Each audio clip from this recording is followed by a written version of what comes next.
have never experienced super cold weather or seen a lot of snow before. I went to Alaska in March, so the temperature there was anywhere from 0 to 26 degrees Fahrenheit. So I definitely had to buy some new clothes just for this trip so I wouldn't freeze to death. To get to Fairbanks, Alaska from Georgia, which is where I was living at the time, was about a 13-hour flight with a short layover in Canada. I was lucky enough to be by the window on the plane and got some stunning video of the landscape. Once we landed, we were able to get a ride from the airport to our hotel, Pike Waterfront Lodge. The lodge was pretty cool. They had a cute gift shop called the Bare Necessities right in front. I got a nifty Alaska-themed thermos from there, which ended up being a lifesaver on this trip. The lodge was giving cozy wilderness explorer vibes with all the animal decor and log cabin-esque walls. The room we stayed in was a decent size and was pretty comfortable. It was nice to have a microwave and a fridge in our room, especially since the food portions at the restaurants here were pretty large. There was also a cute little view of some log cabins right outside our window. The first day here, all we did pretty much was rest, except for when it hit nighttime. As soon as it got dark, we literally got to see the northern lights on our first day, which was crazy. To be completely honest, the lights were kind of hard to see on the first night. To the naked eye, it kind of looked like a very hard to see dark green, just like lighting up the sky a little bit. It was faint except for a few flickers here and there. I was expecting what I had seen on TV, these great, colorful, extravagant lights in the sky. So compared to what I was expecting, it felt a bit underwhelming initially. However, on my camera, you could see it way better, and I got some decent photos and videos. We were relieved that our main goal was pretty much done the first night, and everything else was just a bonus from this point. The next day was a bit of a slow day, so we explored more of the lodge we were staying at. Outside, they still had pumpkins that had been carved for Halloween. The snow kept them fresh enough to last 5 months, which was surprising. Me being from Florida, they would rot within like 2 seconds. The lodge had a conservatory and a solarium, so you could view the sky in a more comfortable spot. They also had a lot of nicely crafted benches and things around the grounds that really went with the cozy log cabin vibe. Eventually, we had to go to the store called Big Ray's because I did not have winter gloves that were warm enough for this trip. They had a lot of different winter gear inside and hunting equipment. Being in Fairbanks kind of felt like I went back in time, as the city had a lot of older charm to it and not many updated buildings. There were a lot of pretty murals all around town that I thought were really well done, which was hard not to appreciate as an artist. After I found some adequate gloves, we headed down to the creperie, which had some really good crepes. I had never seen crepes presented in this way before. It was quite cute how they made them to like a round shape and topped it off with whipped cream and fruit. We shoved our faces full of the crepes and then proceeded to wander around town looking for stuff to do. We found several shops, many of which were gift shops that I had picked a couple of souvenirs from for my friends back home. They had these funny earrings that were made of from moose poop. I didn't buy any. Just a little self-insert here. If you are enjoying my channel, don't forget to subscribe. I'm trying to get to 1,000 followers, so every single follow really helps, as well as liking and commenting on my videos. Now back to the trip. As we are wandering around town, we found the Fairbanks Ice Museum. Inside, they had a theater with a very old video you had to watch about the history of ice sculptures, which was interesting.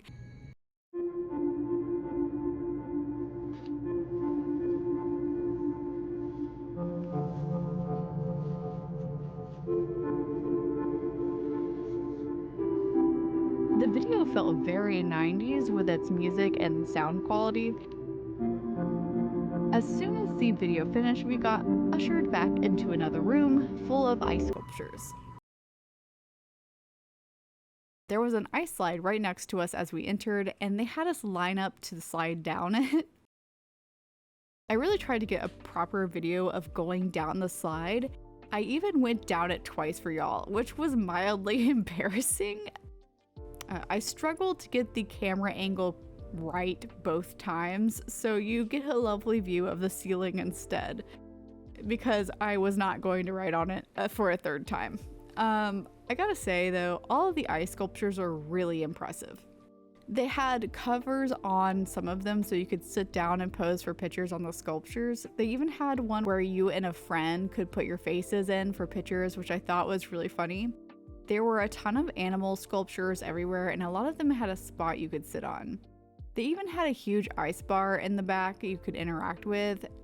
At the end, you could watch them carve pictures into ice live. They would etch the drawing into the ice and then use more snow to make it more visible.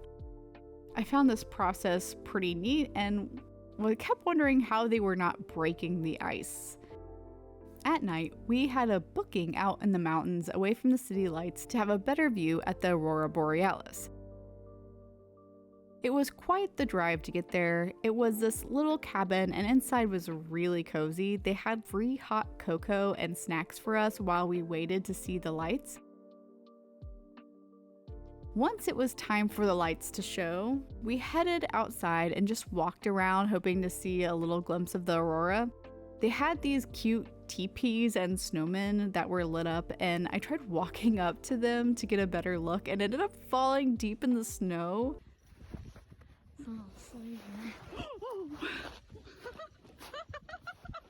I just went all the way up to my shin. I mean my knee. There was something kind of spooky looking laying down in the snow while we were wandering around, and it turned out to be Santa. Not gonna lie, the back of him looks a little scary. The back of him kind of looks a little scary.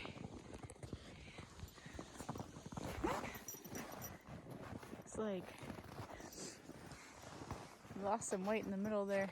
I wanted to stand him back up, but the snow was too deep to get a good footing, so we flipped him up so he didn't look like somebody laying still in the snow, if you catch my drift.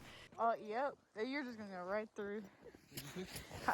Look, I went all the way. Yeah, you can just go right through when you put weight on it.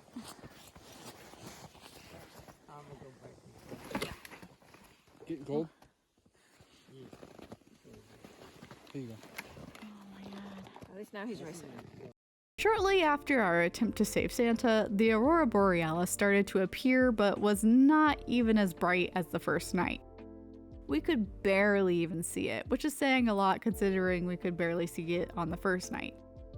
I did get it on camera a bit, but this was really solidifying the idea in my head that the northern lights were this neat green glow in the sky but only looked really intense on TV, which is obviously not true. One of my favorite parts of this trip was the China Hot Spring Resort. It was this huge resort deep in the snowy mountains. There was a lot of stuff they offered. Things such as dog sledding, the Aurora Ice Museum, Aurora Viewing Tour, and the outside hot spring.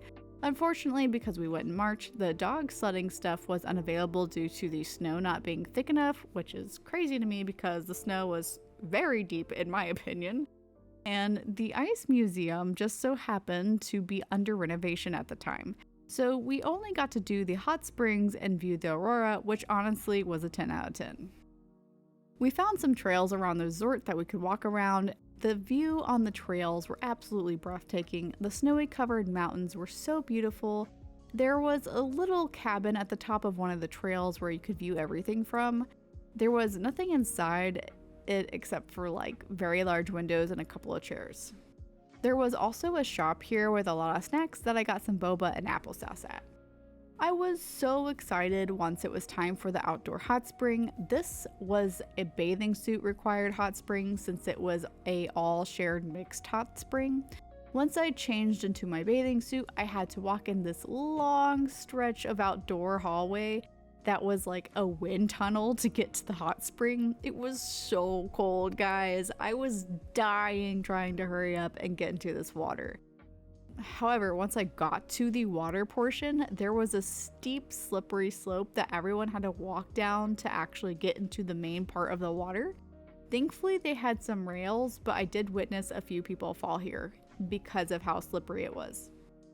They had some super cool lights for the hot spring, and the water was so warm and hot that it being outdoors in the cold didn't matter. It felt amazing. The spring was also pretty big, so you could move around it a lot. The water was about waist to chest deep in some parts. I stayed in here well over an hour. Getting out also sucked because, again, long outdoor wind tunnel. They did have hot showers you could rinse off in and warm back up under, thank goodness. About this time, it was getting dark and was getting close to the aurora viewing time. The aurora ended up being so beautiful that night. I got some great photos and some okay videos of it, and it was very vivid this time around. I was just stunned at how vivid it could get. It started off kind of a more dark green, just like the first two nights, but gradually became more vivid as the night went on. My video was not really made for taking nighttime shots, so sorry the quality isn't as clear, but this was the best I could do at the time, okay? The aurora wiggled and swirled a lot and even glimmered with a few different colors that my camera just quite wasn't good enough to catch. I got a lot of pretty and interesting pictures of it here and there, and here are a few of my favorites.